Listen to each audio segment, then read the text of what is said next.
안녕하세요, 김평화로입니다. 그럼 긴 말 않고 바로 시작하겠습니다. 1. 최신 보이스피싱 수법.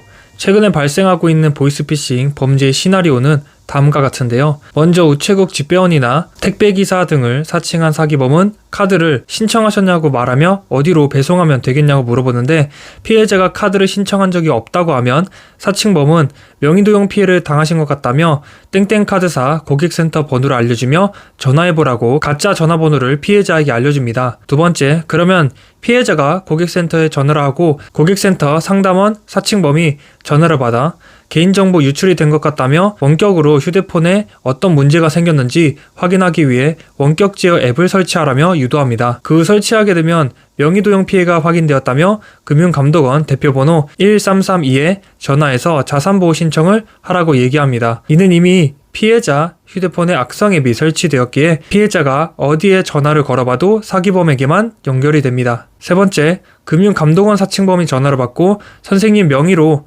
땡땡은행 계좌가 개설되어 사기에 이용되었다며 현재 서울중앙지검에서 수사 중이니 검찰청 대표번호인 1301로 전화하라고 말합니다. 네 번째, 피해자가 1301 검찰청으로 전화하자 사칭범은 이 사건은 중대한 사건이므로 협조하지 않으면 당장 구속하겠다고 겁박합니다. 또한 보안 유지를 위해 새로 휴대폰을 개통하여 매시간 사진을 찍어 보고하게 하고 자산이 범죄에 연루된 불법 자금인지 확인해야 한다며 알려준 계좌로 돈을 모두 보내라고 하고 이후 범죄 수익과 무관하다면 모두 돌려준다며 강요합니다. 이렇게 계좌 이체와 현금 인출 등을 통해 무려 총 7억 원 상당의 피해를 발생시킨 사례입니다. 이 최신 수법의 특징들, 최근 수법에서 특별히 주목할 만한 특징 두 가지를 꼽는다면 바로 원격 제어 앱을 설치하게 한다는 것입니다. 원격 제어의 본래 목적은 고객의 PC나 모바일 기기를 원격으로 접속하여 고객에게 서비스를 제공하는 적법한 기술인데, 이를 악용하여 휴대전화에 악성 앱을 설치시켜 피해자가 걸고 받는 모든 전화를 사기범이 가로채받고 휴대폰의 모든 정보를 탈취하며 범행의 흔적을 지워 증거인멸을 하는 등 사기범들이 악의적으로 사용하고 있습니다. 이에 더해 사기범이 전화를 걸 때는 정상적인 기관 대표번호로 화면에 표시되어 피해자는 정말 믿을 수밖에 없는 상황을 연출합니다. 두 번째 특징으로 피해자에게 새로운 휴대전화 추가 개통을 요구합니다. 사기범은 피해자와 새로 개통한 휴대폰으로만 연락하며 모든 사항을 보고하게 하는데, 피해자가 은행에 방문해 현금을 인출하는 등 외부 활동할 때에는 새로 개통한 휴대전화 대신 기존에 사용하던 휴대폰만 지참하게 하여 은행 직원이나 경찰관이 보이스피싱 의심이 드는 사항에서 휴대폰을 확인할 때 범행이 발각되는 것을 막기 위한 하나의 수법이라고 합니다. 다만 이러한 기관사칭형 보이스피싱 시나리오는 범인이 처음 접근하는 방식, 세부 수법 등 약간의 차이가 있을 뿐 근본적으로 금융감독원, 검찰 직원이라며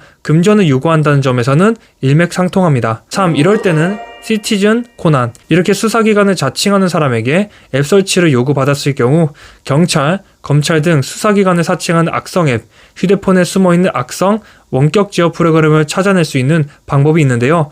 바로 시티즌 코난이라는 어플입니다. 시티즌 코난은 악성 앱, 원격 제어 앱 등 보이스피싱에 활용되는 앱을 탐지하는 프로그램이며 구글 플레이스토어에서 무료로 다운로드 하실 수 있습니다. 한편 애초에 수사기관은 절대로 보안 유지 목적으로 원격 제어 앱의 설치 또는 휴대폰 신규 개통을 요구하지 않습니다. 원격 제어 앱을 설치하라는 점에서 한 번쯤 의심하고 또한 미리 시티즌 코난을 설치하여 예방하시는 것이 현명하기에 보이스피싱 범죄가 일어나기 전에 꼭 지금 설치하시길 바랍니다. 자, 마무리. 오늘은 이렇게 최신 보이스피싱 수법에 대해서 알아보았는데요. 경찰청에 따르면 평소에 보이스피싱 수법을 잘 숙지하고 계신다면 피해를 예방할 수 있다고 합니다. 즉, 카드가 신청되었다거나 상품이 결제되었다는 등 신청한 적 없는 전화나 문자를 받으신다면 일단 먼저 전화를 끊고 연락을 받은 번호가 아닌 해당 기관의 대표번호로 전화하거나 112에 전화해서 보이스피싱 여부를 확인하는 것이 가장 중요하다고 밝혔습니다. 마지막으로 꼭 시티즌